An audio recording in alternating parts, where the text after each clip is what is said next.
L'eau, un élément si simple, si accessible et pourtant si mystérieux.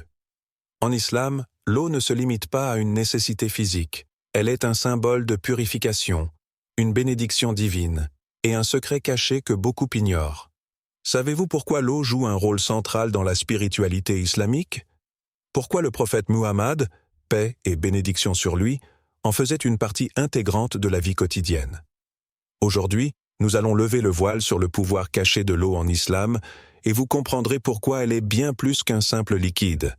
Avant de commencer, abonne-toi à notre chaîne Perspective du Coran, active la cloche pour ne rien manquer et plonge avec nous dans ce voyage vers une vie pleine de bénédictions et commenter « Allah est puissant » pour proclamer sa grandeur et partager cette vérité avec le monde.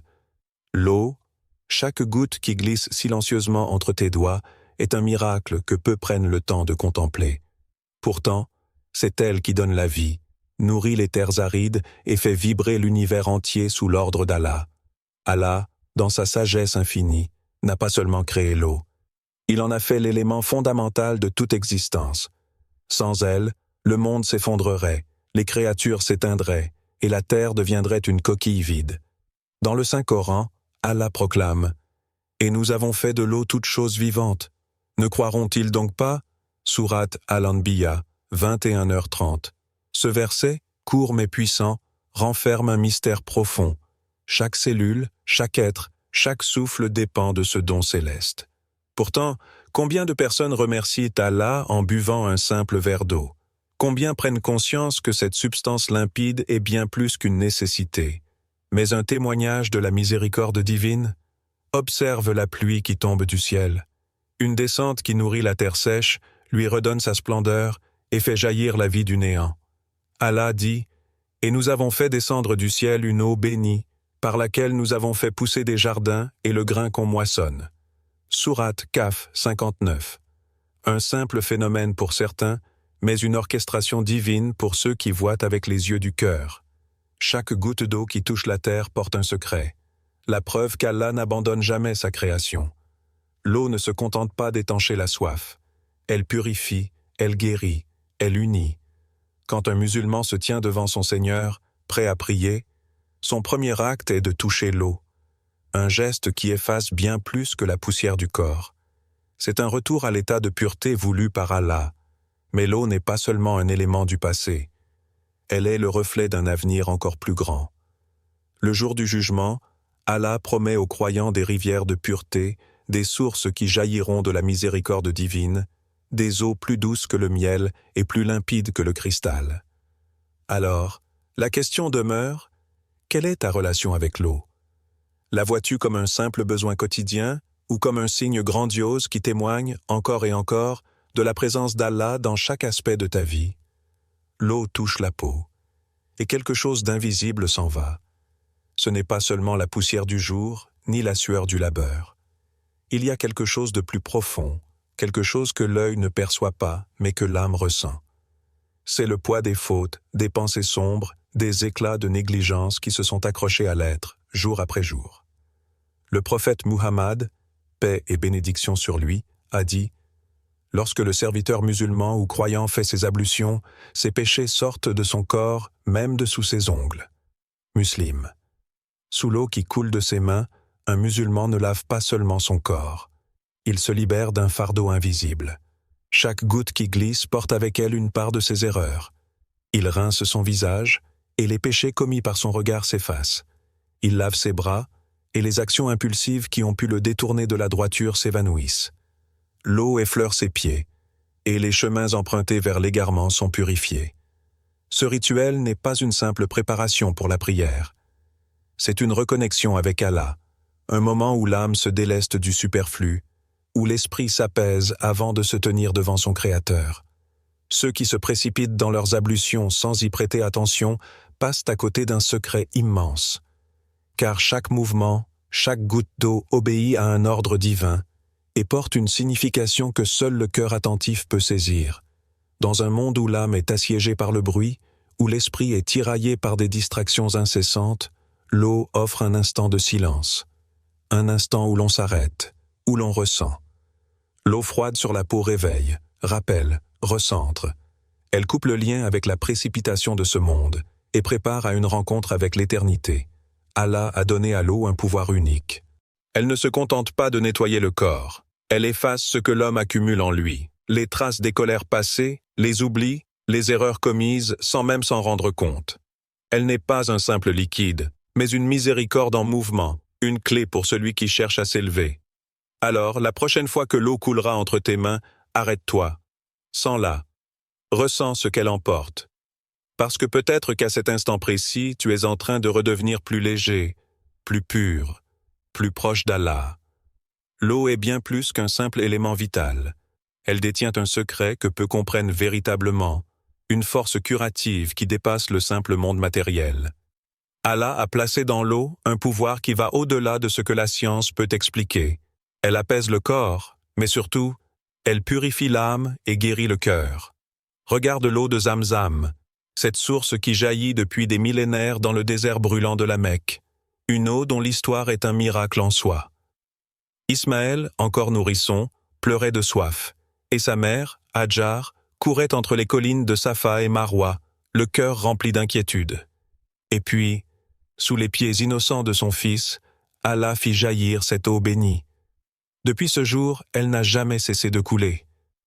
Le prophète Muhammad, paix et bénédiction sur lui, a dit « L'eau de Zamzam est pour ce pourquoi elle est bue. » Ibn Majah.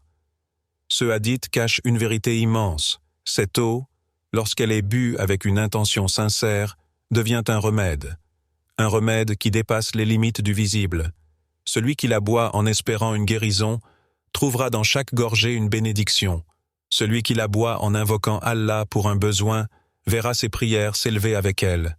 Mais comment utiliser cette eau bénie de la meilleure manière? La clé réside dans la niyya, l'intention. Il ne suffit pas de boire, il faut croire. Croire que cette eau porte en elle un secret accordé par Allah, une force qui agit au-delà du physique. Avant de la boire, il est recommandé de réciter Bismillah, de demander à Allah ce dont on a besoin et de boire en 3 gorgées, en s'arrêtant entre chacune pour respirer. Mais l'eau de Zamzam n'est pas la seule à avoir des vertus. Chaque eau, lorsqu'elle est utilisée avec foi, peut devenir une source de guérison. L'eau coranisée, sur laquelle on récite des versets de protection comme la sourate Al-Fatiha, Ayat Al-Kursi ou les 3 dernières sourates du Coran, peut purifier un cœur troublé, éloigner les énergies négatives et restaurer une paix intérieure ébranlée par les épreuves de la vie. Lorsque l'on verse de l'eau sur son corps, avec la certitude qu'elle est un moyen qu'Allah a rendu purificateur, elle devient un remède non seulement pour les douleurs physiques, mais aussi pour les blessures invisibles que l'âme porte en silence. Alors, pose-toi cette question. Comment utilises-tu l'eau? Simplement pour étancher ta soif, ou comme un outil spirituel, un pont entre toi et la guérison qu'Allah a placée dans sa création? Il existe une vérité que peu de gens réalisent, une vérité qui traverse les âges, transmise par les sages et confirmée par l'expérience des croyants. L'eau n'est pas seulement un élément de vie, elle est un réceptacle capable d'absorber les bénédictions, de porter les invocations, d'être imprégné par la parole d'Allah. Regarde ce que dit le Coran. « Et nous faisons descendre du ciel une eau bénie, par laquelle nous faisons croître jardins et grains de moisson. » Sourate Kaf 59. Si l'eau descend déjà du ciel imprégnée de la bénédiction d'Allah, comment ne pourrait-elle pas être un support pour la baraka et la guérison lorsqu'elle est utilisée avec foi? Les savants islamiques ont depuis longtemps recommandé une méthode simple mais puissante. Réciter des versets coraniques sur l'eau pour en amplifier les effets spirituels et physiques. Car la parole d'Allah a un poids immense, et lorsqu'elle est insufflée dans l'eau, elle en transforme l'essence même. Une méthode puissante à appliquer. 1. Prenez un verre d'eau pure. Qu'elle soit Zamzam ou une eau simple, l'important est l'intention. 2. Récitez dessus. La sourate Al-Fatiha, la clé de toute guérison. Ayat Al-Kursi, la protection ultime contre les forces invisibles. Les 3 dernières sourates du Coran, Al-Ikhlas, Al-Falaq, An-Nas, bouclier contre les énergies négatives et les maux occultes. 3. Soufflez doucement sur l'eau.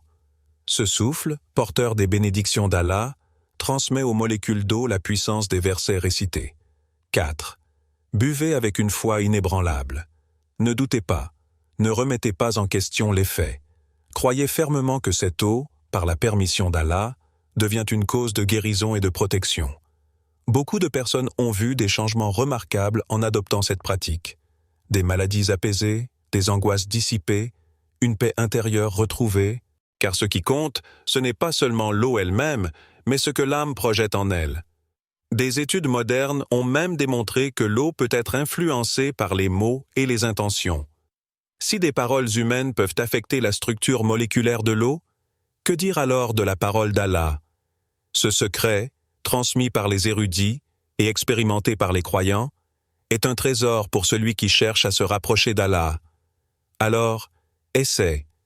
Prends un verre d'eau, récite, souffle, bois, et laisse-toi surprendre par la puissance cachée de cette pratique bénie. L'eau est la protection contre le mal.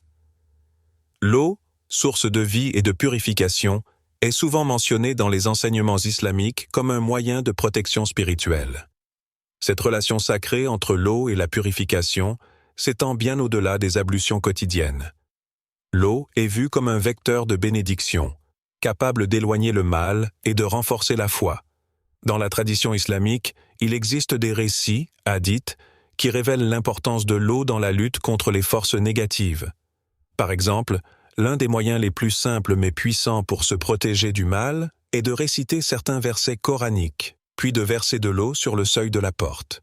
Cette pratique, bien que peu pratiquée aujourd'hui, trouve ses racines dans des enseignements authentiques et des conseils donnés par des savants respectés. Ils affirment que l'eau, lorsqu'elle est sanctifiée par la récitation de versets comme la sourate Al-Fatiha ou Ayatul Kursi, devient un bouclier invisible contre les influences démoniaques et les malédictions. En faisant cela, le croyant ancre une protection divine autour de son foyer, éloignant ainsi les énergies négatives. Cet usage de l'eau symbolise la purification de l'âme et l'acte de purification en dehors de soi-même. L'eau, qui lave la surface et les impurités visibles, nettoie aussi le cœur et les intentions de l'individu. Dans le monde physique, l'eau a un pouvoir de régénération, tout comme, dans le monde spirituel, elle est un remède aux influences néfastes. L'acte de verser cette eau sur le seuil d'une maison n'est pas seulement un geste symbolique, mais un acte de foi, un moyen de rappeler continuellement à Allah la nécessité de sa protection sur notre vie, notre maison et tout ce qui y entre. L'islam nous enseigne que la purification ne se limite pas au corps, mais s'étend à notre environnement. En versant de l'eau sacrée, on invite une lumière spirituelle, une force de tranquillité, qui protège non seulement des maladies physiques, mais aussi des attaques invisibles du mal. La bénédiction qui accompagne cette eau est un reflet direct de la miséricorde divine, un petit acte quotidien qui peut avoir des répercussions profondes sur notre vie spirituelle et personnelle. Mais il y a une autre dimension de cette pratique. C'est un rappel constant de la dépendance de l'homme à Allah et une invitation à se tourner vers lui pour obtenir protection et guidance. Dans chaque goutte d'eau versée, il y a une prière silencieuse. Dans chaque acte de purification, il y a un appel à la guidance divine. Voilà la beauté de cette pratique ancienne qui reste profondément ancrée dans la sagesse spirituelle islamique. Un geste simple, mais d'une puissance inimaginable. L'eau est bien plus qu'un simple liquide. Elle est une bénédiction, une protection, une guérison, mais seuls ceux qui en comprennent le secret en tirent réellement profit. Maintenant que vous savez tout cela, que ferez-vous?